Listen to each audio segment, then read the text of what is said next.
Conic section भी है ना। अब मुझे ये बताओ कि ये चैप्टर तो हो गया, अब इसके बाद क्या करना चाहोगे? हाँ हैं? अरे आयुषी,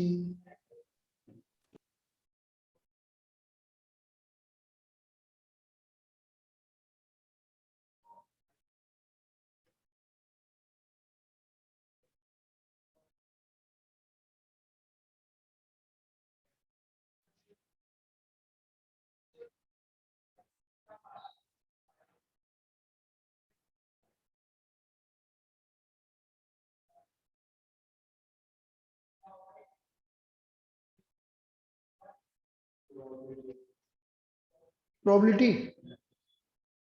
तो फिर प्रोबेबिलिटी एक काम करो, तुम तो इसकी वाली भी पढ़ लो अभी। क्या दिक्कत है?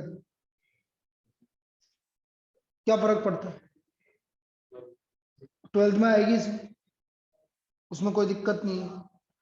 तो ये एक राधिका और एक ये है, ये दोनों है, तो ये दोनों तुम तो ये पढ़ लो, कोई बात नहीं। क्या फर्क पड़ता है? क्यों शिवांग? क्या सर? भाई प्रोबेबिलिटी में अगले लेवल की भी पढ़ा देता हूँ अभी से। तो इसमें क्या है, इन हाँ दोनों का पढ़ा दो। उन दोनों का काम भी हो जाएगा, राधिका और इसका भी काम हो जाएगा, क्योंकि इनके इस बार इस वाले में है। ये अलग चैप्टर है बस, एक वाला, बाकी तो वही गए, यही चैप्टर था बस, प्रोबेबिलिटी वाला। एक मैंने बाइनोमियल तुम्हें बीच में बोला था लेकिन तुमने ज्वाइन नहीं किया, वो ये है। मैंने 12th वालों को तो पढ़ा दी, चक्कर ये।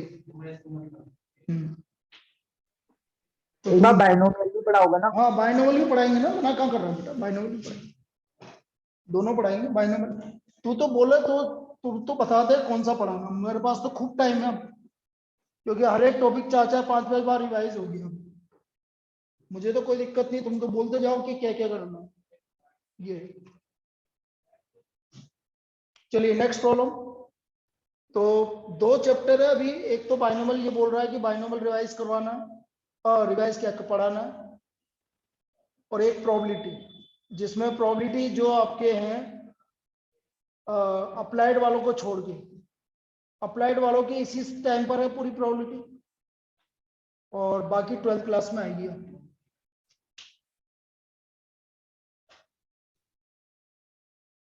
और कोई टॉपिक अभी बता दो बेटा, ये दो टॉपिक तो पढ़ाने हैं, और बोलो। अपने पास तो अभी पूरा मंथ है, तो इस मंथ तो पूरा चलाएंगे ये। और कोई टॉपिक? ट्रिगो, ठीक है, वो तो चलो binomial, sir range and domain. Trigo, range and domain और प्रोबेबिलिटी। और बोलो, आयोटा कौन सा? वो कहीं काम नहीं आएगा बेटा।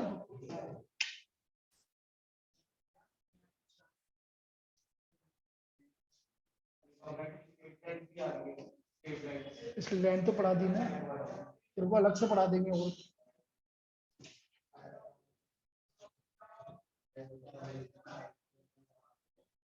a boy has 3 library tickets.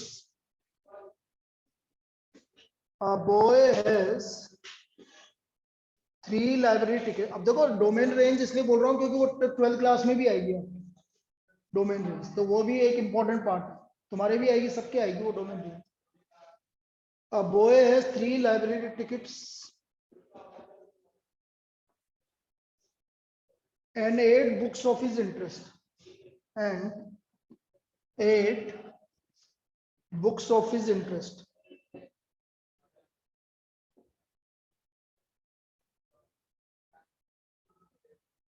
Eight books of his interest. Of these eight,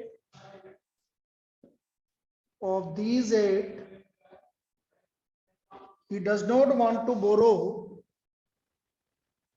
He does not want to borrow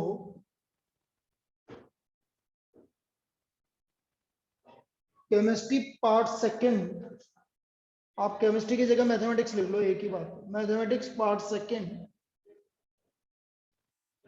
unless part second, unless mathematics part first is also borrowed. Mathematics part first is also borrowed.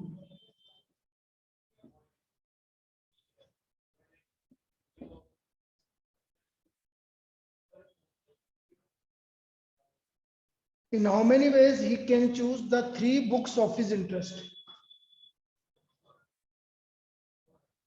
In how many ways? In how many ways can he choose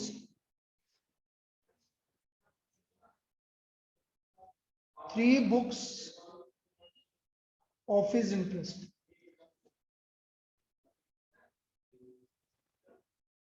In how many ways can he choose the 3 books of his interest?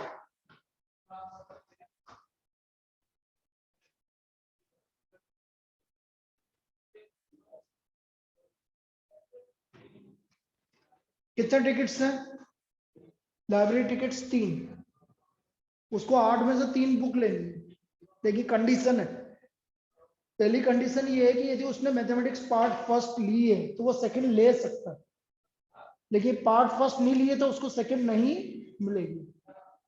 समझ रहे हो? जैसे तुम्हारे पास 3 tickets हैं और तुम लेने गए, तो वो आपसे पूछेगा भाई आपके पास तो मैथमेटिक्स पार्ट फर्स्ट ले रखी है आपने, तो वो बोलेगा आप एलिजिबल हो सेकंड लेने के लिए। फिर आप लेके चले गए मैथमेटिक्स पार्ट सेकंड कि सर ये दे दो मेरे को, तो वो आपके देखेगा कि आपने मैथ्स पार्ट फर्स्ट तो ली, तो आपको सेकंड नहीं मिलेगी, वो यूं बोलेगा आपसे। समझे? सेकंड तभी मिलेगी जब फर्स्ट ली होगी, लेकिन ऐसा जबरदस्ती नहीं है कि वो तुम लेने गए कि यार तुमने पार्ट फर्स्ट ले ली तो सेकंड भी लो ही सी, ऐसा कोई जरूरी नहीं। लेकिन सेकंड तभी मिलेगी जब आपने मैथ्स पार्ट फर्स्ट ले रखी। तो 2 केस हो गए। Case first, student borrow mathematics part first, student बोरो मैथ्स पार्ट फर्स्ट। भाई स्टूडेंट ने कौन सी ली है? मैथ्स पार्ट फर्स्ट ली है, तो बेटा एक बुक ले ली उसने, तो नंबर ऑफ वेज एक तो ले ली उसने, तो बाकी कितनी बुक बची अब? 7। तो 7 में से वो कितनी और लेनी है उसको? 2 लेनी है, जिसमें मैथमेटिक्स पार्ट सेकंड भी मिल सकती है। तो 21 veg.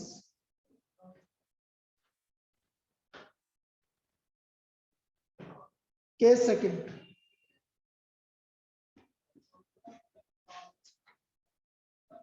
Student borrow mathematics part second,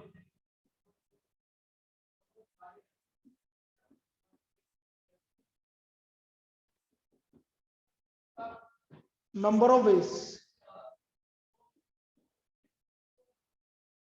अब तुम ये देख लो बेटा, मैं 28 फरवरी तक आपको 11th पढ़ाऊंगा, फिर उसके बाद आपकी इच्छा है मैं 12th स्टार्ट कर दूंगा मार्च फर्स्ट वीक में, क्योंकि मेरे को लगता नहीं कि स्कूल वाले 1-2 ही हैं, ज्यादा नहीं है। जो जिनका स्कूल चल रहा है उनके लास्ट तक, लेकिन जो है आपके डमी वाले हैं उनकी को वो खत्म कर देंगे। जिनका स्कूल चल रहा है मैं उनका वो बोले कि सर मेरा 15 मार्च तक है, तो 15 मार्च तक साथ में। ऐसा नहीं है कि भैया ना बोल दिया कि अब तुम जाओ ना, जिनका स्कूल है उनके लिए साथ तक है, ठीक है। नंबर ऑफ वेज, अब भाई उसने मैथमेटिक्स पार्ट फर्स्ट ली है, अब does sorry student do not borrow mathematics part first, student ने मैथ्स पार्ट फर्स्ट नहीं ली, तो नहीं लिए तो सेकंड में नहीं लेगा, तो बची कितनी? 6 में से 3, 20 वेज। भाई पार्ट फर्स्ट नहीं ली है तो सेकंड में नहीं मिलेगी, सेकंड नहीं मिलेगी तो बाकी 6 में से 3 मिलेगी, तो total number of ways this equal to 21 plus 20, कितना आ गया भाई? 41। 41 वेज से यह आपका आप बुक ले सकते हो अपने इंटरेस्ट की।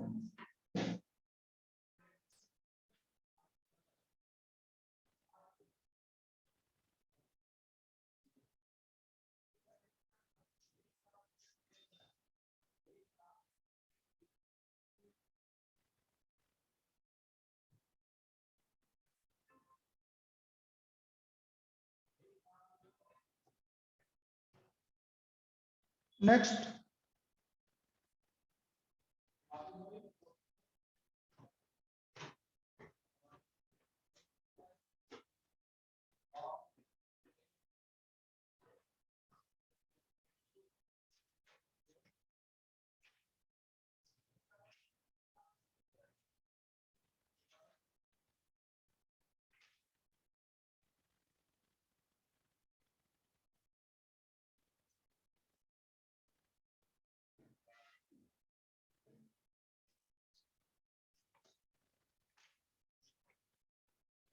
क्या बचा है वही देख रहा हूं। एक चीज और है कि एक स्टार मार्क करके लिखो, maximum number of intersections of n circles, ये हमेशा आता है बेटा n into n minus one. n circle का मैक्सिमम नंबर ऑफ इंटरसेक्शन होता है n into n minus one. कैसे? जैसे मैं एक एग्जांपल देके समझाता हूं। 3 सर्कल है बेटा, तो मैक्सिमम टाइप ये इतनी जगह पे इंटरसेक्ट कर सकते हैं, इससे ज्यादा इंटरसेक्ट नहीं कर सकते। तो बोलो इंटरसेक्शन पॉइंट कितने आ गए, काउंट करो कितने हो गए, 6 हो गए। तो मैंने यही तो बोला है, 3 सर्कल का मैक्सिमम नंबर ऑफ इंटरसेक्शन कितना आएगा, 6 आएगा। 3 इंटू 3 माइनस, भाई maximum number of intersection of 3 circles, maximum number of intersection point of 3 circles, intersection point of 3 circles, this equal to 3 into 3 minus 3 into 2 6। अब मैं आपसे पूछूं find the maximum number of intersection of 10 circles, बोलो answer. Maximum number of intersection of 10 circles 90, 10 circles, तो answer कितना होगा, maximum number of intersections of 10 circles,